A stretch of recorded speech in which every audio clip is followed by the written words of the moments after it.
মা বোনরা তো মনে হয় আসছে, তাই না? আচ্ছা, আই এম রিয়েলি সরি।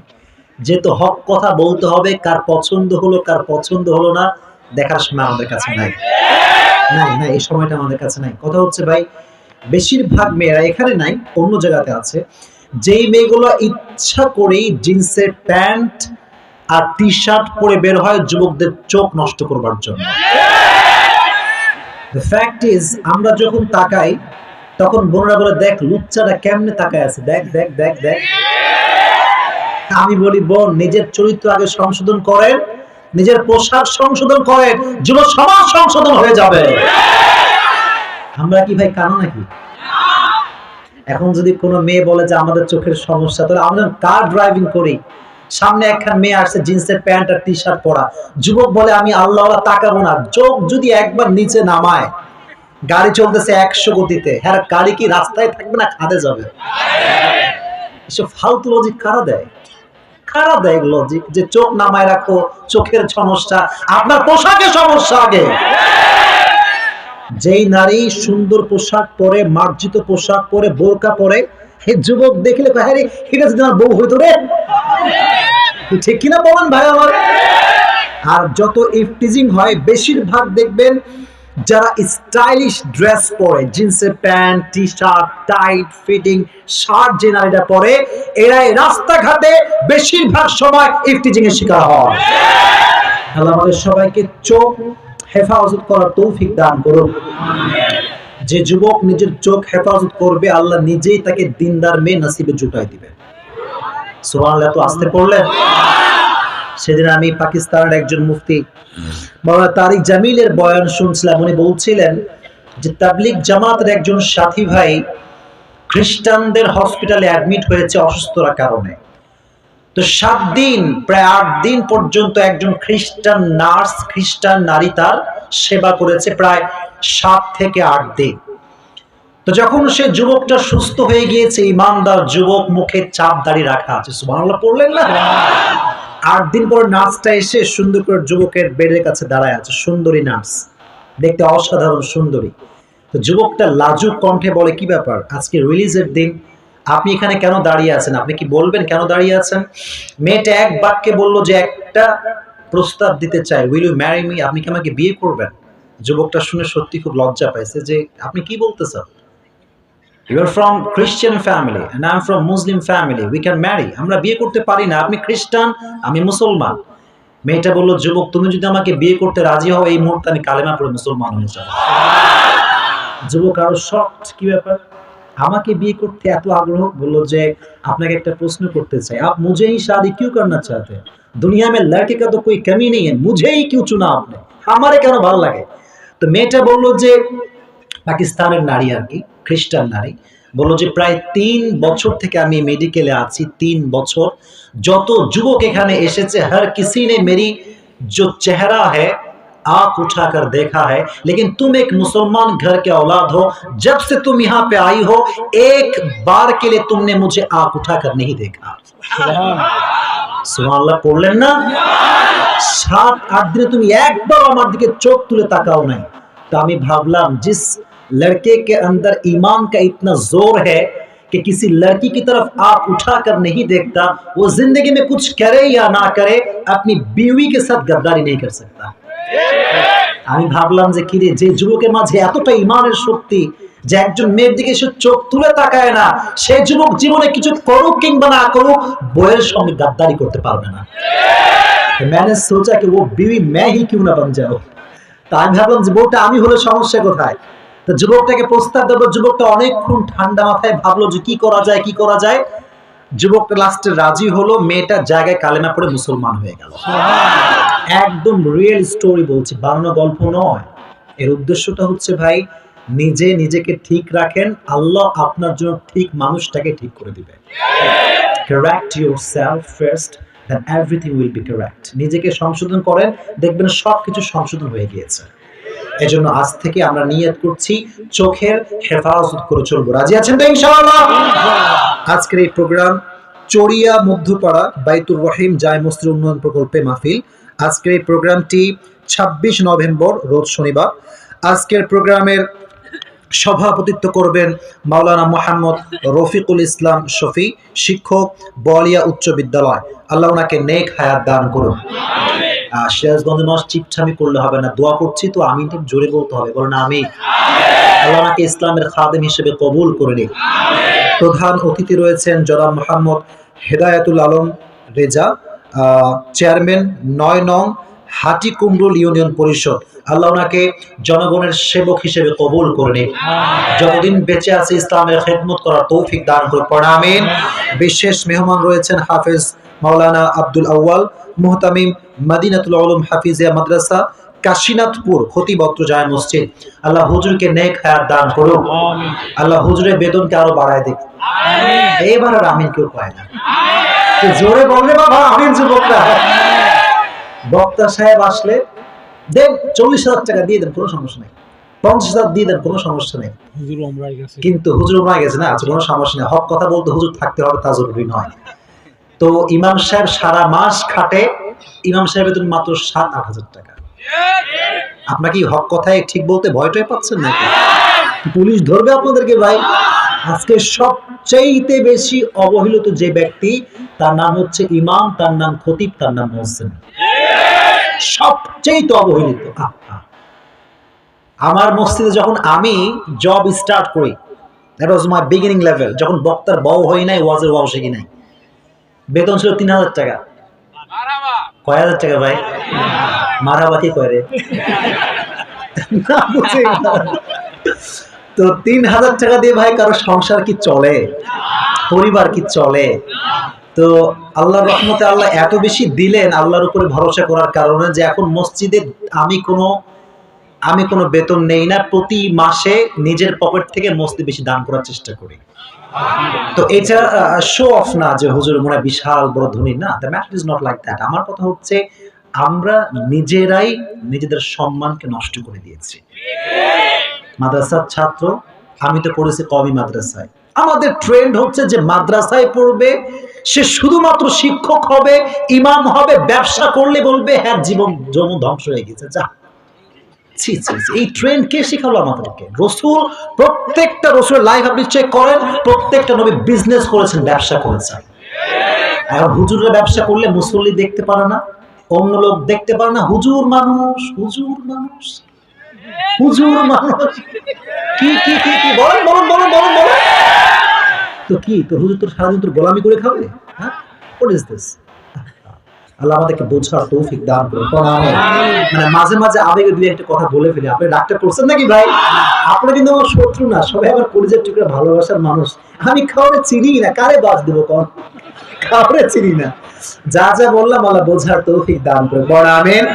আজকের প্রোগ্রামের দ্বিতীয় বক্তা হিসেবে কথা বলেছেন আমার প্রিয় কলেজের টুকরা ভাই, জাতীয় পর্যায়ে পুরস্কার প্রাপ্তকারী মাওলানা মোহাম্মদ আব্দুল কুদ্দুস সিদ্দিকী লালমনিরহাট। আল্লাহ ভাইকে ইসলামের জন্য কবুল করে পড়া আমিন। এটা নিয়ে প্রায় 3টা প্রোগ্রাম ভাইয়ের সঙ্গে করলাম, অনেক ভালো লেগেছে। আল্লাহ ভাইয়ের কণ্ঠস্বরকে ইসলামের কণ্ঠস্বর হিসেবে কবুল করে নিক। আল্লাহ ভাইয়ের কণ্ঠকে দারাজ করে দিক, পড়া আমিন। ভাইজানের বাড়ি লালমনিরহাট, আমরা গিয়েছিলাম লালমনিরহাট কয়েকদিন আগে। প্রায় 50,000 যুবক আসলো, 50,000 যুবক।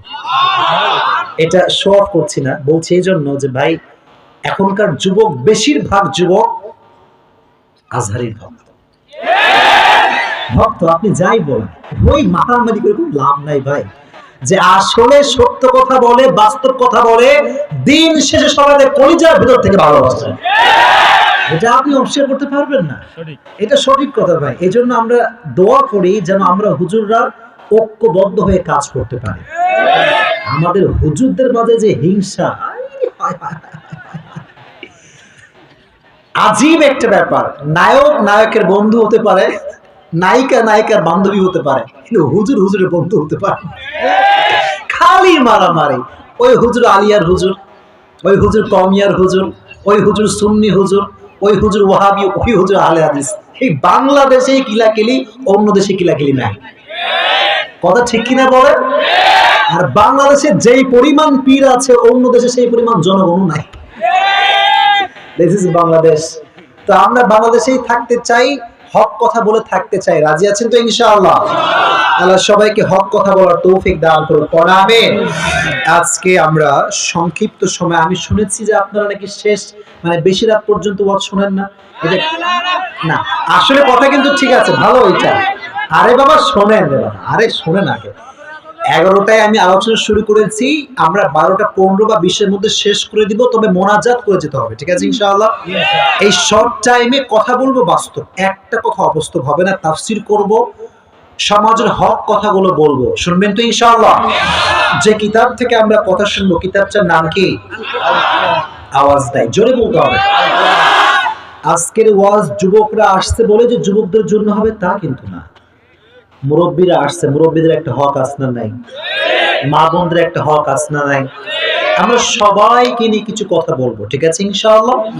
এই কোরআনটা হচ্ছে এমন একটা কোরআন যে কোরআনে কোনো ভুল আছে, কোনো সন্দেহ আছে? From beginning to the last nothing has changed in this Quran. শুরু থেকে নিয়ে শেষ পর্যন্ত আজ অব্দি কোনো একটা শব্দ, কোনো একটা অক্ষর কোরআনে পরিবর্তন করতে কেউ ইভেন কেউ কি পারবে? যারা কোরআনের ভুল ধরতে চাইবে তারা জীবনের সবচেয়ে বড় ভুল খুঁজে পাবে। কারণ কোরআনটাকে পরিপূর্ণ শুদ্ধ আকারে আসমান থেকে নাজিল করেছে একজন, তিনি কে? আমরা আছি খুতবার শুরুতে সূরাতু আলে ইমরানের 102 নম্বর আয়াত তেলাওয়াত করেছি। আয়াত সংখ্যাটা কত? সূরাটার নাম কি? আলে ইমরান। এই আয়াতে আল্লাহ তাআলা আমাদেরকে দুটি মেসেজ ড্রপ করেছেন। কয়টি মেসেজ? এক নম্বর মেসেজ হচ্ছে ইয়া আইয়ুহাল্লাযীনা আমানুত্তাকুল্লাহ হাক্কা তুকাতিহ। আল্লাহ আমাদেরকে অ্যাড্রেস করে বলছেন, O you who believed, fear your Lord as he should be feared. And the second message is وَلَا تَمُوتُنَّ إِلَّا وَأَنْتُمْ مُسْلِمُونَ, and do not die except as a Muslim. তোমরা যেহেতু ঈমানদার, আল্লাহকে শুধুমাত্র ভয় করলেই হবে না, ভয় করার মতো ভয় করার দরকারটা আছে না নাই? This is the first message. Last মেসেজটা হচ্ছে তোমরা যেহেতু মরতেই হবে তোমাদের সবাইকে, অতএব প্রকৃতপক্ষের মুসলমান না হয়ে কবরে আসা আসতে কেন? কবরে আসা এই দুটি পয়েন্টকে আমরা হাদিসের আলোকে, বাস্তবিক প্রেক্ষাপটকে নিয়ে আমরা হাইলাইট করব, ঠিক আছে ইনশাআল্লাহ? ইত্তাকুল্লাহ, ফিয়ার ইউর লর্ড, আল্লাহকে ভয় করো। এই তাকওয়ার ডেফিনেশন দুটি হাদিস থেকে বলতে চাই। এক নাম্বার, তাকওয়ার সংজ্ঞা হচ্ছে, এক হাদিসে এসেছে উবাই ইবনে কাব এবং ওমর রাদিয়াল্লাহু তাআলা আনহু একই মজলিসে বসেছিলেন। হঠাৎ করে প্রশ্ন উঠলো যে মা তারিফুত তাকওয়া, তাকওয়া কাকে বলা হয়? এক একজন সাহাবী এক এক রকম সংজ্ঞা বলল, তাকওয়া এইটা, তাকওয়া ওইটা, তাকওয়া এইটা। কিন্তু কোনার ভিতরে একজন সাহাবী চুপচাপ বসে আছে, কোনো কথা বলে না। তার নাম হচ্ছে উবাই ইবনে কাব রাদিয়াল্লাহু তাআলা আনহু।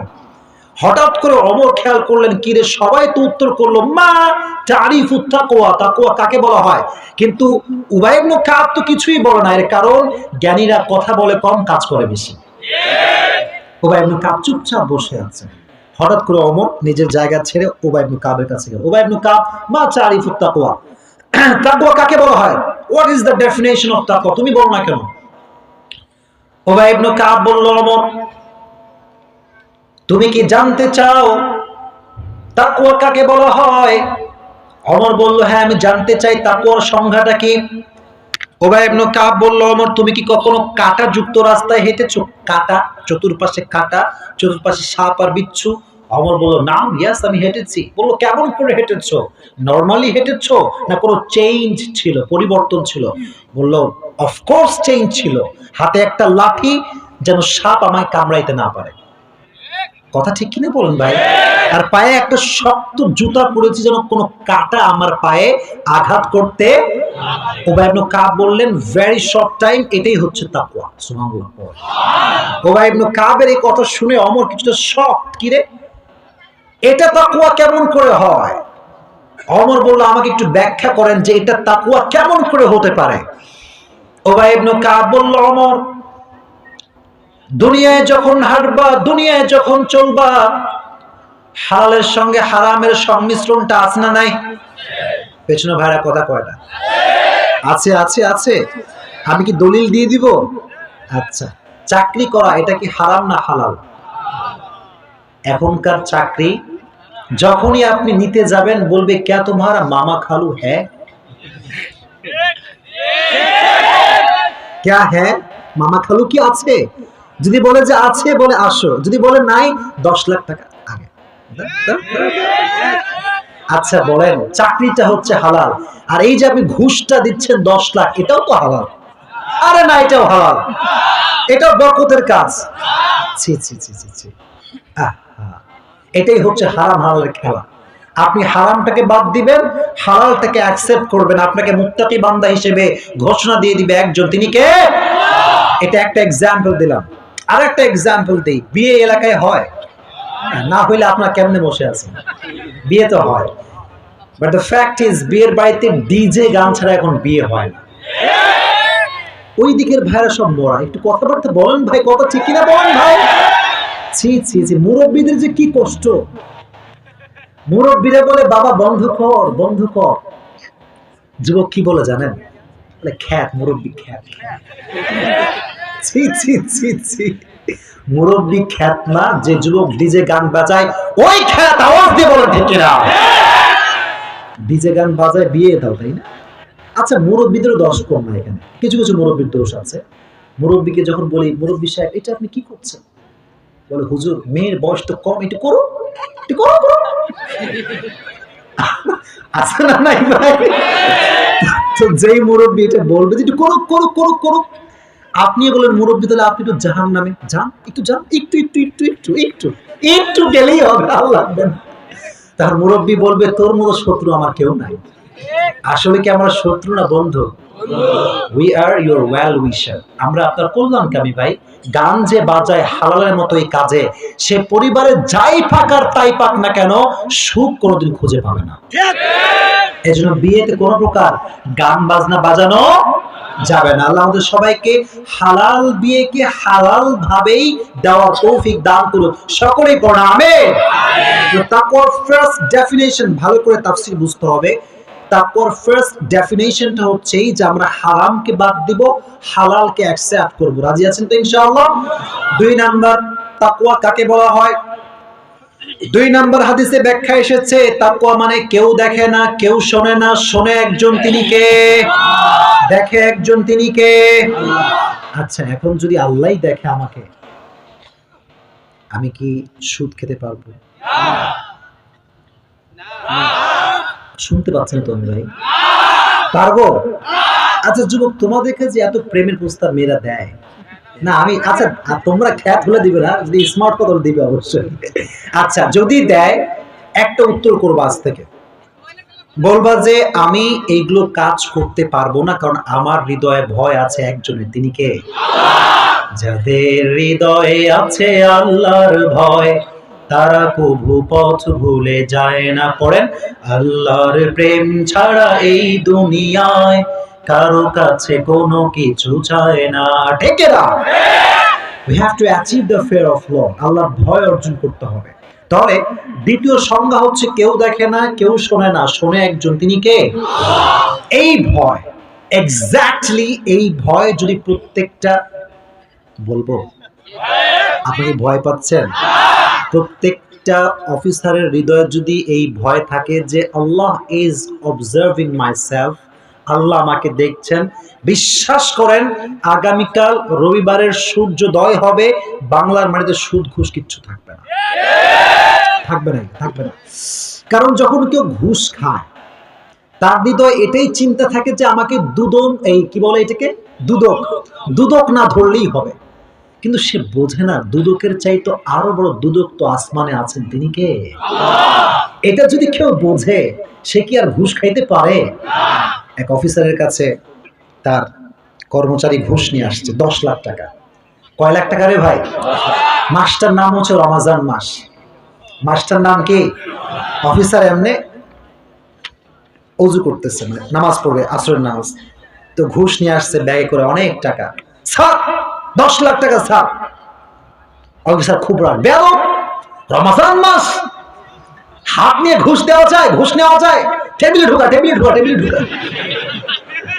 আচ্ছা ভাই, টেবিলে আপনি ঢুকালেন, ঠিক আছে, it's okay, matter is fine, but কেউ দেখে নাই, দেখছে একজন, তিনি কে? এই কথাটা কেউ শোনে নাই, শুনেছে একজন, তিনি কে? এই ভয়টা আমাদেরকে ডেভেলপ করতে হবে। প্রত্যেকটা মুরব্বী যদি এই ভয়টা ডেভেলপ করে, প্রত্যেকটা যুবক যদি এই ভয়টা ডেভেলপ করে, ফজরের নামাজে মুসল্লিদের জায়গা দেওয়া যাবে না। কারণ ফজরে যারা ঘুমায় ভাই, তারা আসলে এটা মনে করে যে এই দিনটাই তো আমার শেষ দিন নয়, আমার দিন অনেক বাকি আছে। আসলে যে ফজরে ঘুমায়, জোহরে যে নামাজ পড়তে পারবে এর কোনো গ্যারান্টি তার কাছে আছে? নাই। ফজরে ঘুমাও, জোহরে তোমার জানাজার নামাজ উঠতে পারে। কেমনে ঘুমায় মানুষ, কেমনে ফজরটা কাজা করে? এর কারণ একটা ল্যাকিং, একটা অভাব, আল্লাহর ভয়। অভাবটার নাম কি? আল্লাহর ভয়। আচ্ছা, যেটা বলছিলাম সেদিনও বললাম এই কথাটা, সেদিন কোথাও সিরাজগঞ্জের মাটিতে বলেছিলাম যে এটা একটু হক কথা বড়, দেখবো আপনি ঠিক বলেন কিনা। শুধুমাত্র অফিসাররা ঘুষ খায় না, হুজুররাও ঘুষ খায়।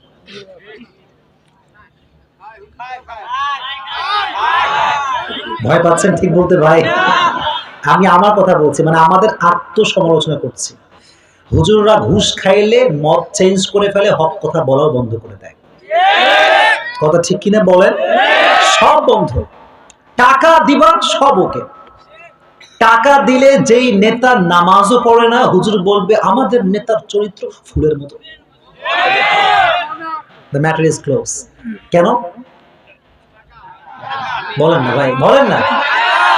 টাকা, money is everything in the world. টাকা দিবা সব চেঞ্জ হয়ে যাবে, টাকা দিবা শত্রু বন্ধু হয়ে যাবে।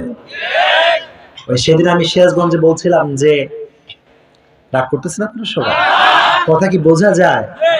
আগেই বলেন ভয়টা রাখবো একজনের, তিনি কে? পাকিস্তানের একজন যুবক মুফতির কাছে আসছে, এসে বলছে হুজুর এক মাসালা পুছনা থা আপসে, একটা মাসলা জানতে চাই। বলে কি যুবক বলো? বলে যে मैंने अपनी बीवी को 3 तलाक दे दिया। কয় তালাক দিছি ভাই?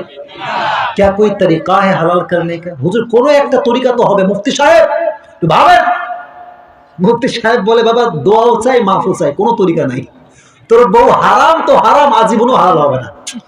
বহুবার যুবক প্লিজ হুজুর কোই না কোই তরিকা তো হোগা, প্লিজ প্লিজ প্লিজ। মুফতি সাহেবের একটাই উত্তর, নো। উত্তরটা কি? এত আওয়াজ আসছে, জোরে বলতে হবে উত্তরটা কি?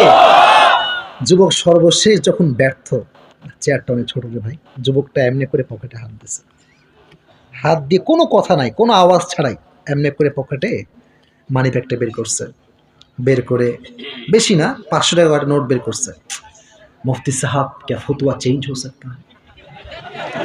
क्या चेंज हो सकता है? তো মুফতি সাহেব যখন টাকাটা দেখছে বলে ছেলে পেলে বুঝে না, বদমাইশ, দে দে দে একটু ভেবে দেখি কি করা যায়, দে দে দে দে। তো বলছি বাবা কি বলছিস? টাকা টাকা টাকা টাকা। টাকা পাওয়ার পর কি বলছি বাবা বল? बोले हुजूर मैंने अपनी बीवी से कहा तुझे भी 3 तलाक और तेरी फैमिली को भी 3 तलाक, तो 14 গোষ্ঠী 3 तलाक। হুজুর বলে নেভার লুজ হোপ, টেনশনে কোনো কারণ নাই, তো তালাক হয় নাই, তো তালাক। যুবক তো অবাক, কি আবার হুজুর তালাক হয়নি মানে? How come it possible? আপনি একটু আগে বললেন হারাম হারাম হারাম, কোনোদিন হালাল হবে না, আচানক হালাল কেমনে হয়ে গেল? বলে বাবা তুই তো আরবি বুঝিস না। তুই কি বুঝিস না? তো আরবি কেন হুজুর, এইটা কেন? বলছে আরবিতে আসলে হুজুররা এখানে ভালো বুঝবে। এই যে হেদায়েত সানি একটা কিতাব আছে, এখানে একটা বাব আছে বাবুত তালাক। तो ये जो तलाक है ना, इसके आखिर में जो हरफ है या काफ है, इसका लफ्ज ये होगा तलाका। এটা হবে কি ভাই? तलाका শেষে আছে কফ, আর तूने जो कहा ये कुत्ते का काफ है, कलकला का काफ नहीं है। তোর তালাকটা আসলে হয় না কেন? তোর উচ্চারণ ঠিক নাই। बाबा हलाल, तेरे बीवी भी हलाल और जो पैसे तूने मुझे दिया ये भी हलाल है, कोई बात नहीं, चल चल चल। তার মানে টাকা আছে যেখানে দুর্নীতি আছে সেখানে। দুর্নীতি বন্ধ করতে হবে। আর এটা সম্ভব তখন যখন হৃদয়ে ভয় থাকবে একজনের, তিনি কে? ওমর ফারুকের নাম আপনারা শুনছেন সবাই? সাধারণ মানুষ না অসাধারণ মানুষ? ওমর ফারুক একদিন, আল্লাহর ভয় কারে বলে? একটা দুটো হাত তুলেন সবাই, তাকবীর দেন, লিল্লাহি তাকবীর। যে কোনো একজন যুবক দায় তাকবীর দাও, যে কোনো একজন যুবক বাঘের বাচ্চার মতো।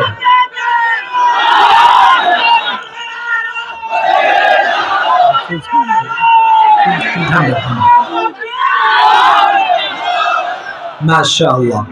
অমর একদিন রাতের গভীর অন্ধকারে বের হয়েছে, বের হয়ে এক বাসার সামনে দাঁড়িয়েছে, দেখতেছে যে মা এবং মেয়ের মাঝে কথা চলছে। মা এবং আবার মরে গেলেন, মা এবং মেয়ে। মেয়ে তার মায়ের সামনে বসে আছে, মা বিশাল বড় একটা দুধের পেলা নিয়ে আসছে। এসে বলছে, শোন, এই দুধের পেলা খালি পানি মিশাবি। এখন কি মিশাবি? আচ্ছা, পানি মিশানো দুধে এটা কি ভালো কাজ না খারাপ কাজ? কথা কয় না। মেয়ে বলছে, মা তুমি কি জানো না যে অমর ফরমান জারি করেছে যে রাষ্ট্রের ভেতরে দুধের সঙ্গে পানি কেউ মিশাতে পারবে?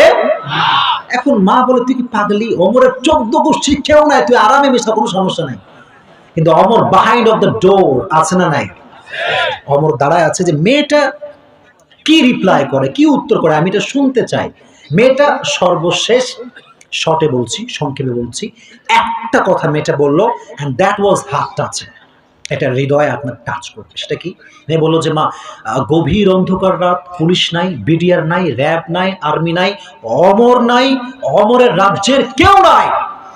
এই গভীর অন্ধকার রাতে যদি আমি দুধে পানি মিশাই, কেউ না দেখলেও আমাকে তো দেখে একজন, তিনি কে?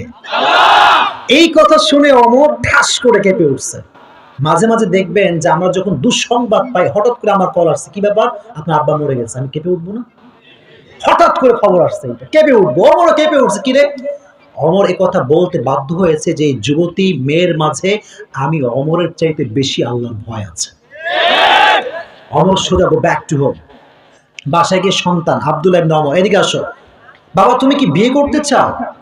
তার সন্তানকে বলতেছে। আমি এই হাদিস যখন বলি, আমার এই যুবকদের কথা মনে পড়ে। এদেরকে যদি বাপ কোনোদিনও মানে ভুলে, বাবা তুই কি বিয়ে বউ, আব্বা রাজি, আব্বা আমি রাজি, এক পায়ে রাজি, ঠিক না বলো? তো আব্দুল্লাহ ইবনে ওমর বলল যে আব্বা আমিও রাজি, but who is the girl? মেয়েটাকে? অমর বলল, দেখো, মেয়েটা কিন্তু কোনো রাজকুমারী না, রাজকন্যা না। এই মেয়েটা সাধারণ ঘরের মেয়ে, এটা একটা দুধওয়ালির মেয়ে। সুবহানাল্লাহ পড়লেন না? আব্দুল্লাহ ইবনে ওমর কয়, আব্বা দুধওয়ালির মেয়ের সঙ্গে আমার বিয়ে, ঠিক আছে কোনো সমস্যা নাই, কিন্তু আব্বা কি দেখে বিয়ে দিচ্ছেন আপনি? অমর বলল, এই মেয়েটার ভিতরে সবচেয়ে দামি গুণ আছে, এটা নাম হচ্ছে আল্লাহর ভয়। সুবহানাল্লাহ। এবার একটা হক কথা বলেই ফেলি, অমর কি সাধারণ মানুষ না অসাধারণ মানুষ? আচ্ছা, বাংলাদেশের প্রধানমন্ত্রীর নাম কি? বলেন না ভাই। She is the Prime Minister of Bangladesh, the only one country Bangladesh. কিন্তু অমর একাই একজন মানুষ, অর্ধ পৃথিবীর বাদশাহ খলিফা। সম্মান কম না বেশি? অমরের মতো মানুষ নিজের ছেলেকে বিয়ে দেয় তাকওয়া দেখে, আর এখনকার বাবারা সরকারি টাকলা ছাড়া বিয়ে দিতে চায়। What is this? গাঞ্জাখোর না, আসলে আব্বাজানরা গাঞ্জাখোর পছন্দ করে না, কিছু কিছু মেয়েরা গাঞ্জাখোর পছন্দ করে। আজকে ওয়াজ দেখছ না আমার পেজে তোমরা? আচ্ছা, এটা সত্য কথা ভাই, এখানে না এই মেয়েগুলো, অন্য না। আরে না না না, আমি মানি না, আমি বিশ্বাস করি না এটা। না, ছি ছি ছি ছি ছি। আচ্ছা শোনেন, ঝগড়া করতে আসি নাই ভাই, কথা একটাই, বিয়ের ক্ষেত্রে একটা গুণ দেখবো, গুণটার নাম তাকওয়া। গুণটার নাম কি? আর তোমরা যে এত বাস দিচ্ছ, তোমরা সুবিধার না? এরা আবার আটা সুন্দরী ছাড়া বিয়ে করতে চায় না, এবার আর কেউ ঠিক হয় না। খবরদার যুবক, বিয়ে তো দূরের কথা, মুরব্বীরা রাগ করবেন না, এখনকার যুবকরা, বেশিরভাগ যুবকরা পালিয়ে বিয়ে করে। আবেগে পড়ে করলা কাজটা, যে বাপ মা আজীবন তোমার লালন পালন করলো, মূল্যায়ন করলো না। শোনো, যেই মেয়ের রূপ দেখে আজকে বিয়ে করলা না, কোর্ট ম্যারেজ, পালিয়ে বিয়ে করলা, লিখে রাখো, আগামীকাল ওই সুন্দরী রূপটা কাল নাগিনীর রূপ হয়ে যাবে। হ্যাঁ, তব সমাজ মে আয়েগা। তখন বুঝে আসে কপাল চাপড়াও, এক পয়সা কোনো লাভ হবে না। এজন্য সময় থাকতে আমরা বিয়েতে একটা গুণ ঢুকাবো, গুণটার নাম কি? আর আমাদের সবাইকে তুমি আল্লাহর ভয় নিয়ে চলার তৌফিক দিও, বলো আমিন। আমাদের সব জায়গায় তুমি তোমার যে ভয়টা রাখা দরকার, এই ভয়টা রাখার তৌফিক দিও, সবাই বলো আমিন।